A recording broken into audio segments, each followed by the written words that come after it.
Hey traders, welcome to another global macro update. We'll be starting off looking at some economic data that is coming out this week, and then we'll be going over some stats from the Federal Reserve website.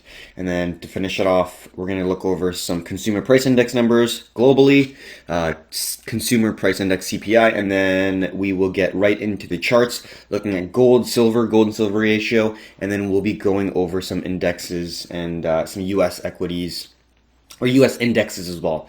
No single equities, but overall indexes, Dow Jones, SPX, that kind of stuff. So let's first look at some things that are going to be coming in for this week. Sunday, we got some German GDP numbers to come in for the first quarter. Previous was negative 0.1 in contraction, and then this current Q1 is a negative 2.2 in contraction. We got some important stuff for consumer confidence on Tuesday that I'm going to be looking out for. We'll look at what happened last month for that number. New home sales, and some major ones is the GDP. Initial job loss claims have not really impacted the market too much, to be completely honest. If anything, when they've come out, the market has actually gone up, contradicting the amount of people who've actually lost their jobs, which in my opinion would be a little bit more of a bearish thing, but then the bulls would be saying that it's not as bad as what it could be, I guess, is the bullish case for it. And then we got some CPI for Eurozone, and then GDP at the end of this week on Friday for Canada. So let's see some important things here for consumer confidence in the United States. Obviously, the consumer is kind of the backbone of the U.S. economy, where a lot of the economy is driven by consumer confidence and the ability for consumers to spend money. So last month in April, it was 86.9, previous being 118.8. So decent drop, but we're not getting anything close to what we saw in 2009 in the financial crisis. So the consumer is still pretty strong. The forecast for this upcoming data report is at 88. So it's actually not much difference, actually quite a bit higher. If you're looking at the actual economy versus, what they're forecasting, it's a little bit of a discrepancy in my personal opinion, but we will see how this comes out with. Actually, a little bit surprised that the number that they're forecasting, but we'll see how it goes. It will be coming out this week. Also, we'll be seeing the GDP quarter over quarter in this week as well. The previous data that came out was at 2.1, and then they're forecasting the same amount of contraction here. So we'll see how it goes. Or forecast. The forecast was not this previous one, but it's this negative 4.8 right there. And then July, actually, they're forecasting at 2.1. We'll see how that goes. But this next upcoming potential GDP number is going to be looking at the same as the previous one, at negative 4.8. We'll see how it goes.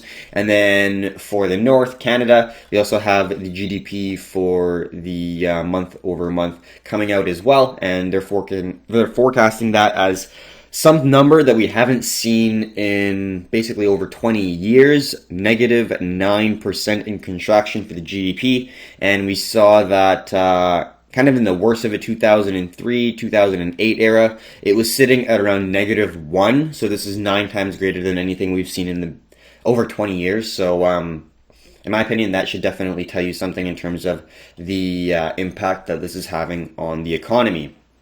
All right, so some parts of America are opening. Texas and Florida gyms reopen with more sanitizers, and we'll see how this goes. Obviously, there is a potential for a second wave to really hit, and we'll see how it goes. I'm not really going to be going out and living day to day like it is kind of normal, I guess you could say, but there are businesses that are non-essential that are opening back up. So we'll keep track of what is happening in the numbers for the COVID cases. Now we're going to look over some economic stats that have come in recently. Total vehicle sales, or we just haven't seen them in a little while because we're not going to go over these numbers every single day. But total vehicle sales in the United States, we did see the previous March number, but April came in and we can see that it's basically at the low of 2009 and the worst of it in the financial crisis. March was around here and then April just sunk even lower. Initial claims for unemployment is decreasing, but this is brand new cases, not adding to the previous cases. So this week we had almost 2.5 million people. The previous week we had over 2.5. Previous week over that we had almost 3.2 million. And these are brand new cases of people who lost their job who are applying for unemployment insurance. And then we can see that this is the continued claims, meaning this is added up total how many people are currently on unemployment or basically unemployment benefits or insured unemployment to some degree. We can see that right now we're at around 25 million people, and these are just the people who have the actual unemployment benefits or have the privilege to actually get unemployment. Whereas if you are an independent business owner or if you are a contractor of some sort, you would obviously not be in this group or in this category. So then you would have to basically kind of fend for yourself or receive some government benefit, but you wouldn't be receiving unemployment benefits if you are self-employed. This is going to show the unemployment level for the different kind of unemployment levels that you see. So the lowest that you see at around 14.7, we see that U3, that is that bottom level, sitting at around 14.7. U3 is the official unemployment rate, where U5, which is the orange at 16%, includes discouraged workers and all other marginally attached workers, and then U6 sitting at 22.8% adds on those workers who are part-time purely for economic reasons. So we can see obviously huge discrepancy, but I do think that understanding the different levels of unemployment is pretty important as well. Retail sales is absolutely plummeting. We saw that March was pretty devastating, going below anything we've seen in the past, let's say 25 years really. And March, was lower than really any other time we've seen. And then April was just absolutely plummeting here. We see this dates all the way back to 1992, and we haven't seen a dive like this since then. While retail sales obviously are plummeting, you actually see e-commerce retail sales as a percentage of total sales increasing exponentially here, where since Q1 of 2020, you're seeing that pretty big bump, and I think that as this COVID crisis continues, you will see this increase higher and higher as a percentage of total e-commerce sales. Because obviously in 2001, right when the dot-com bust was kind of coming in, we didn't really have many sales online, but ever since the 2000s, sitting at around 4.5%, this past decade has seen an exponential growth, basically more than a doubling, almost 3 times the amount of e-commerce sales as a percentage of total sales. So it's only going to increase, and I think as people get worried about going outside, if there's a second wave, if there is obviously if things get worse, people are not wanting to go out and socialize with a large group of individuals, and this number will continue to rise. And obviously we all know the behemoth behind the largest e-commerce giant known to man, Amazon. And if you're more in the Asian countries, Alibaba is huge as well. But these huge corporations are only going to take more and more percentage in the terms of the total sales, in my personal view. Just something to keep in mind, especially with this going on. Final thing we're going to touch on is the CPI numbers, or Consumer Price Index. This is going to generally show you inflation for different parts of the country, and we can see that we're actually getting a lot of deflation, which is we can see in negative. We can see almost every single country is at least in very low inflationary numbers or in deflation. Now, why is this? First thing is the velocity of money is absolutely dropping.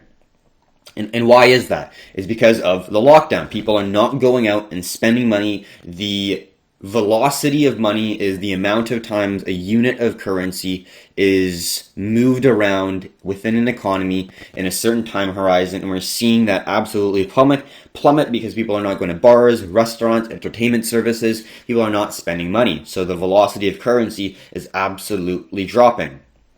That's the main thing. Also, another thing to keep in mind,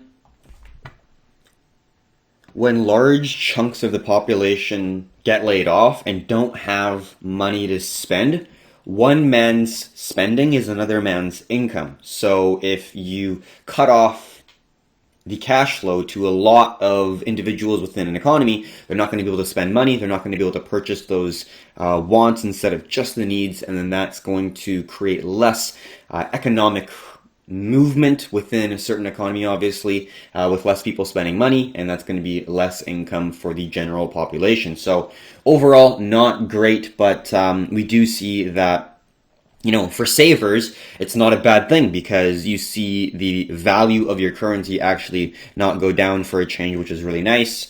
When you see inflation, that 2-3% or whatever that average inflation that the Fed wants, that is devaluing your currency. But then when you see deflation, it's actually giving strength to whatever currency we're looking at. And we can see that there's not really any country or currency that has any real major inflation, although in the yearly basis we do see places like Turkey have significant inflation here, and we don't really see any other places. China, I guess, at 3.2, but overall, India at 5.5.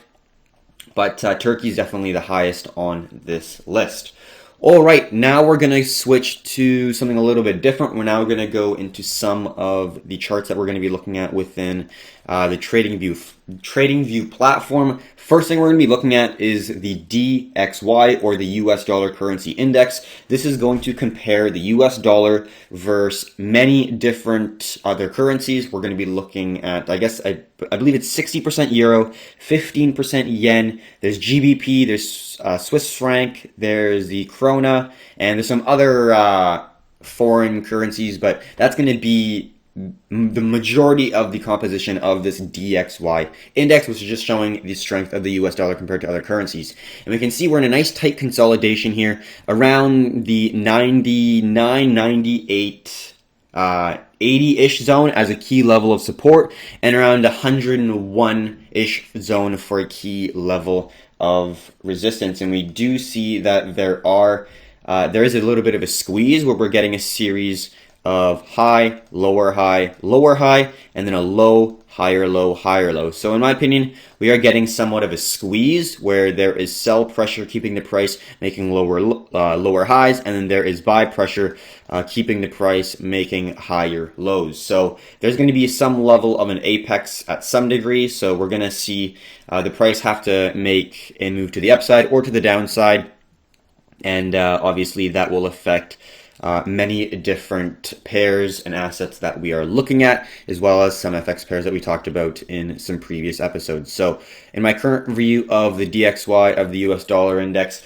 this is the current view I'm looking at. Is going to be a nice little squeeze, and we'll see which way it goes. If it does move to the upside, we will be looking at some currency pairs, some Forex pairs that are pretty large in discrepancy versus a safe haven, so to speak, in the fiat currencies, which is not a safe haven at all. But in terms of compared to other currencies, which currency is the most stable? Which currency would you want to hold compared to every other currency? And that, in my opinion, is the US dollar, because it's a world reserve currency. You can transact commodities with that. How many commodities can you transact in if you are using the South African rand? Not nearly as many. Obviously, you have a lot of doors closed if you're just transacting with the South African rand versus the United States dollar. So in terms of a comparison, I do think if we do get a move to the upside, people will be looking at the US dollar for potential investment, or at least holding their capital compared to the South African rand, because that is definitely a risk on asset. It does have higher interest rates, so it has a higher yield. So for yield hunters, it does make sense, but obviously the momentum is definitely in favor of the United States as well as the fundamentals. So that's going to be more of the FX. We're not going to talk about that too much, but that's going to be my view if it does move to the upside. If it does move to the downside, obviously gold, silver, and cryptocurrencies are going to be favorable for that person, in my opinion, for that move to the downside, because when we did have that massive liquidity event, there was a rush for the dollar. We saw that right here when basically all assets across the board sold off. Gold, silver, all indexes, and we also saw Bitcoin lose 50% in a single day. That was this move right here. And if we do get a squeeze and then a potential liquidation event again, that would be a time, in my opinion, to be shorting, because I don't think that if the US dollar spikes this aggressive, that gold, silver, cryptocurrencies will be immune to this massive sell-off yet again. So I think if we do get another sell-off, we will see assets across the board get hit once more. So I think looking at the US dollar currency index is pretty important, because if we do see a squeeze and the price gets into a very, very tight consolidation, this is a contraction of volatility, and then we're going to be looking for the expansion in volatility, and that's going to be either to the upside or the downside. We'll be covering that within the video. All right, now let's look at the SPX.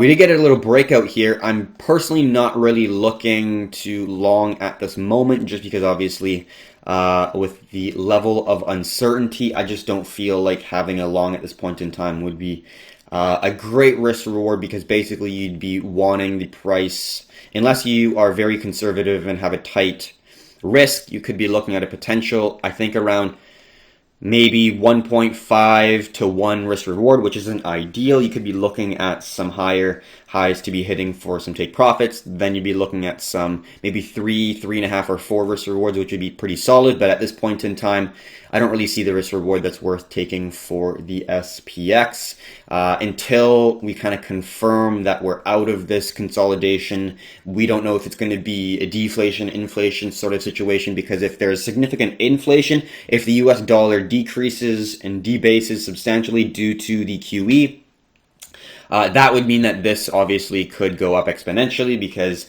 you don't need to see CPI numbers go up in order to see inflation, because inflation is in different sectors, like in 2009 and onwards, when you saw the 3 quantitative easing implementations in the United States. You didn't really see the CPI numbers go up that much. You didn't see food prices go up that much, but you did see inflation in real estate and equities markets. So you don't need to see inflation in all sectors. It could just be in a couple sectors.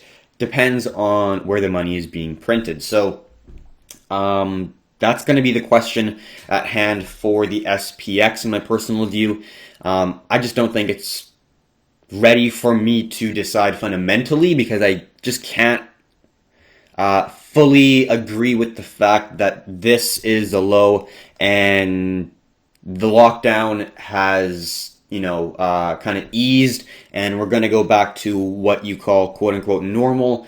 I just don't think that's going to be a possibility. If we get a second wave, we will see another sell-off, and I think the risk reward is more favored to the downside, while being patient, because yes, we could see a move to the upside, but if I am looking to long, I'd rather be looking in places like gold, silver, cryptocurrencies, rather than the equities market, in my personal belief. But that's just me. Everyone is a little different. In terms of the technicals, it does look pretty good. We had this nice descending trend line that connected the lower highs pretty well, and then we respected this as a new level of support multiple times. We created a nice structural resistance right here, creating a nice squeeze. This is a very tight consolidation. This is a reaccumulation phase right here, and then once we saw a large time frame close above this key level of resistance, like the 4-hour, 6-hour, that to me is definitely going to show that we could see some momentum carry to the upside, because that, in my opinion, is a pretty good structure for price action.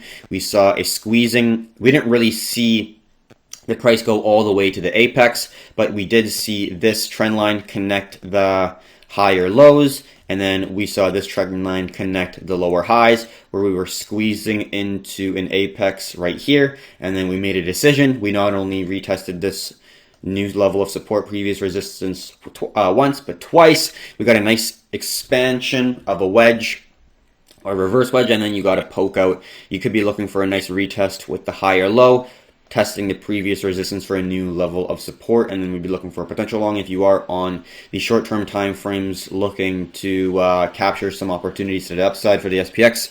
But in my personal view, just in terms of fundamentals, I don't feel the desire to be longing the S&P 500 just yet. In terms of the Dow Jones, we haven't seen the Dow Jones break the recent high that we had. Potentially the head, but got invalidated with the head and shoulders breaking above the right shoulder, but that's going to be around 24,760, whereas the SPX high has already broke at around 2975. So the Dow Jones is not as, aggressive to go back to the upside. It's not receiving as much demand compared to the SPX, but we are consolidating pretty nicely, holding a very solid level of a support, creating a foundation at around 23,000. Now we're going to be looking at let's do some precious metals, gold and silver. I'm not going to get into other commodities because we are looking at some other commodities, but let's now go to gold, silver, and the gold and silver ratio. And while I'm zooming out, I will say that we will be doing a crypto market update after this as well. So if you are interested in diving into the world of cryptocurrencies, understanding the price action, kind of having some commentary, definitely check that out after this video. It will be posted later today. So all right, let's first talk about what we currently see on gold on the 4-hour time frame. We had a very nice squeeze here that was creating a series of lower highs and higher lows. This was a nice symmetrical triangle. We broke to the upside and created a solid push that created our initial impulse push to the upside. After that move, we failed to make even the same high, so we made a lower high, and then we made a lower high again, and I just drew in a nice descending trend line connecting the lower highs. And then we also saw a nice support, a lower low support like here, and that definitely, in my opinion, looks like a great wedge that is going to potentially create a new expansion in volatility after the current contraction that we are seeing. So with most of the price action patterns that we're using, we're looking at impulse and corrective pushes as well as expansion and contraction in volatility. So we can see in a lot of the structures that we use, we see that this is an expansion phase and this is a contraction in volatility, expansion, contraction. We're probably going to get an expansion in volatility, potentially to the upside. That's going to be my bias because the momentum is already to the upside. Obviously, the global macro is in favor for the long-term appreciation of gold due to the fiat currency proliferation globally that is occurring, not just in the United States, but many central banks are printing a tremendous amount of money, which is obviously pretty good for gold. And for the downside, I will be looking at this ascending zone that initially created my symmetrical triangle for a nice level of support in confluence with some horizontal zones as well. If we do see a failure of this to hold, and then we see the price actually break below this ascending zone, that definitely would sound some level of an alarm in my head, but I still will be looking for this descending zone to continue to the downside. If we do get a failure all the way down, we might see another consolidation here, and then we could break to the upside. So my bias is long. I'm not really looking for shorts within gold or silver, and I'm just mainly looking to find continuation patterns to the upside because I'm still bullish on the precious metals. All right, now let's go to silver, and then we're going to go to the gold and silver ratio. So let's zoom out a little bit. Silver had an absolute rocket attached to it after the 15.5-ish range consolidated for a little while, breaking the nice descending wedge. That was a contraction phase, and then we got the massive expansion in volatility. Now we're looking for that contraction in volatility again to create a setup that allows the price to move in a volatile way while still having that nice momentum, that fluid push, pull, impulse corrective flow of the market. So after that massive expansion in volatility, that massive move to the upside, we're now looking for the market to take a breath and the market to consolidate for a little while, and that's exactly what we see right here. So let's take our snip and dive into the price of silver. So we got that massive move to the upside, and then we tried to make a higher high, but we failed. So we see that initial resistance right here at 17.5. We talked about that key zone since even the move up from 15.5. But we initially got that right on the dot. We got a massive bearish engulfing candle right here with a huge candle, and it closed basically right at the bottom. And then we got the climb back up. This is forming an ascending triangle. And then if we fail to break the resistance, especially if we get a nice long wick with a candle here with a bearish engulfing candle, that is a pretty bearish indication, and we didn't get exactly that, but we got something similar to that where we broke the support, and it was a pretty bearish engulfing candle with lots of momentum to the downside that kept pushing down, breaking minor levels of resistance support back down. And what we currently see right now is another potential larger setup, kind of like we saw right here. This was an ascending triangle setup, but it was too early. It was too soon after that massive impulse push, so the market needed to take a breath. What do we see right now? We're seeing now a new potential ascending support hold right here and hold right here. And we also see an interaction within that support here. So now we have 1, 2, and 3 zones where the price bounced for a nice level of support. And what we currently see right now is this previous resistance is also acting as a resistance yet again. So I see a miniature ascending triangle setup right here, where you see this triangle right here, and if that breaks to the upside, we'll be looking at that larger symmetrical triangle, which I'm sure you can see, which is going to be this one right here, where this is the major level of resistance at 17.5, and then you have your series of higher lows. You could go like this, and then that would be the potential setup for another bullish push to the upside. But for consolidation, I think that's extremely healthy. As long as we're staying above, let's say 17-ish or 16.9, I think that's going to be looking very favorable for silver. So in my opinion, both are looking pretty good. Gold's in a nice bullish flag or a wedge, which is, in my opinion, a great opportunity to be looking for longs if we do break that. Let's just break it down on the 2-hour here, where we see a nice horizontal zone right around here get created, and then you're going to have a very tight squeeze. You see that there's long wicks to the downside, and you're getting multiple rejections, that there is buy pressure within this 17.23 zone.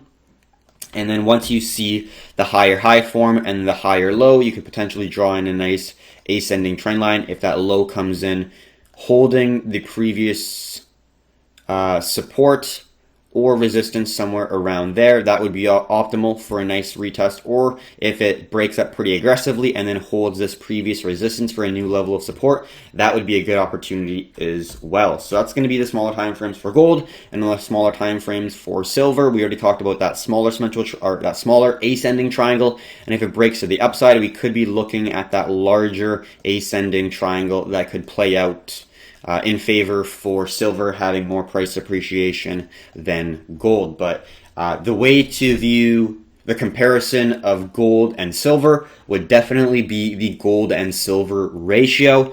We kind of called silver being more bullish than gold. If we broke that 109-ish range on the gold and silver ratio, meaning that for 1 ounce of gold, how many ounces of silver will you be able to obtain? And right now, it is currently sitting at 101. So it takes 101 ounces of silver to purchase 1 ounce of gold. And if we go back to the weekly and the long-term time frames, we haven't seen this ratio go into the hundreds in decades and decades. If you're following gold bugs like Mike Maloney, Peter Schiff, we haven't seen this ratio go as high as, in the hundreds in decades and decades. So this means that silver in relation to gold is extremely undervalued or underpriced compared to basically the entire time that we've been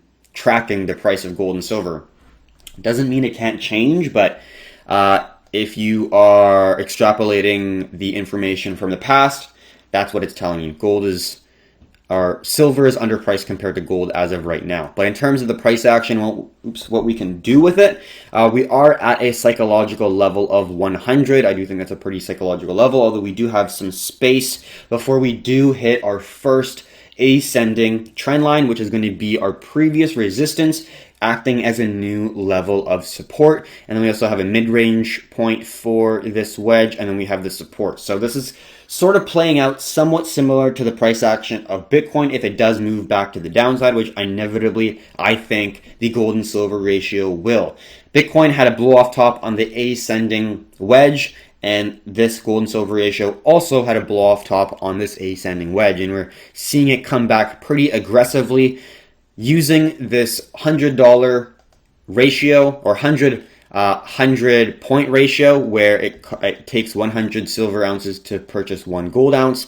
And it's currently setting as a previous resistance. We can see right here with a wick, and then once it blew, it absolutely exploded above it. And now we're testing this as a nice level of support. Next one is going to be around 96.5, somewhere around there. So we'll see how it goes. But right now we're just sitting nice and still, consolidating just above that 100 range. So that's going to be the gold and silver ratio analysis. Don't really have much else to add. If you would like a analysis and you're part of a Performante Premium, definitely either message Nathan or myself, Keith, and we'll be able to help you out without a problem.